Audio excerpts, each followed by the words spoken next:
Voici l'aperçu de l'hiver 2024-2025 présenté par Hydro-Québec qui vous rappelle de connecter vos thermostats compatibles à ILO pour économiser cet hiver, parce que les coûts de chauffage, c'est directement relié à la présence de froid, ce qu'on a pas mal tous les hivers au Canada et surtout là, cette année du côté ouest du pays. Du côté de l'est, ça devrait être encore une fois un hiver qui est plus doux que la normale, donc moins de chauffage, avec par contre peut-être une douceur un petit peu moins forte que l'année dernière, qui on rappelle, l'hiver 2023-2024 avait été le plus doux jamais enregistré dans plusieurs régions là, de l'est du pays, entre autres au Québec, mais aussi dans les maritimes également.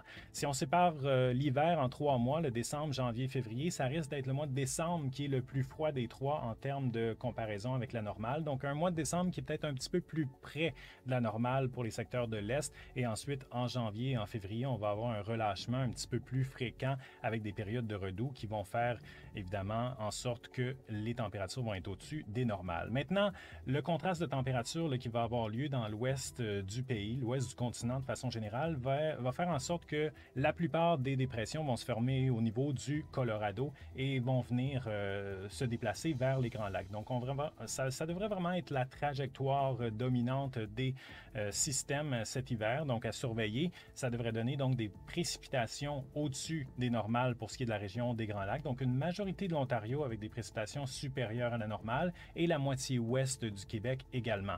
On a aussi un endroit là où ça devrait être assez actif sur la côte ouest, donc vraiment l'air du Pacifique qui devrait entrer là, davantage avec le contact, là, le conflit avec l'air froid qui descend là, sur le continent, sur l'ouest du continent. Donc ça devrait donner des précipitations au-dessus des normales de saison sur une majorité du nord-ouest américain, mais également du côté du Canada, et ça en montagne avec la présence de froid également. Ça pourrait être également là, en bas niveau de la neige abondante là, quand même à plusieurs moments cet hiver. Plus sec du côté de la côte est immédiate, là, donc pour une partie des maritimes, un peu moins de tempêtes côtières de ce côté-là. Donc ça m'amène à parler de la neige parce que oui, précipitation en hiver, c'est surtout de la neige dans la plupart des secteurs. Par contre, là, il y a un petit décalage vers le nord.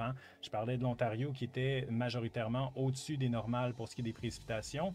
Mais là, c'est pas tellement vrai pour la neige pour ce qui est du sud de l'Ontario, parce que avec la trajectoire des systèmes, le côté sud des systèmes, là, généralement, c'est un influx d'air du sud et on a plus tendance à avoir de la pluie. Donc, le sud de l'Ontario, qui se retrouverait souvent au sud de la trajectoire des systèmes, pourrait voir davantage de systèmes qui donnent de la pluie que de la neige. Et donc, à ce niveau-là, ça va être pas mal difficile d'accumuler un couvert neigeux au niveau de l'hiver. Et la plupart du temps, on risque d'avoir de la pluie plus que de la neige. Donc, total de neige au niveau de l'hiver, non seulement le sud de l'Ontario, mais le sud-est du Québec. Donc, pour ce qui est de Montréal vers l'est, ça risque d'être un peu en dessous des normales de saison pour ce qui est de la neige. Même si les précipitations sont au rendez-vous, on risque souvent d'avoir des précipitations qui donnent de la pluie ou des mélanges. D'ailleurs, le risque de verglas, de mélange de précipitations, est quand même augmenté cet hiver là, avec la présence de temps doux. Pour ce qui est des maritimes et pour ce qui est du Nouveau-Brunswick, la Nouvelle-Écosse et une partie de Terre-Neuve également, là, on se situe pas mal au sud de la trajectoire dominante, donc en plus avec moins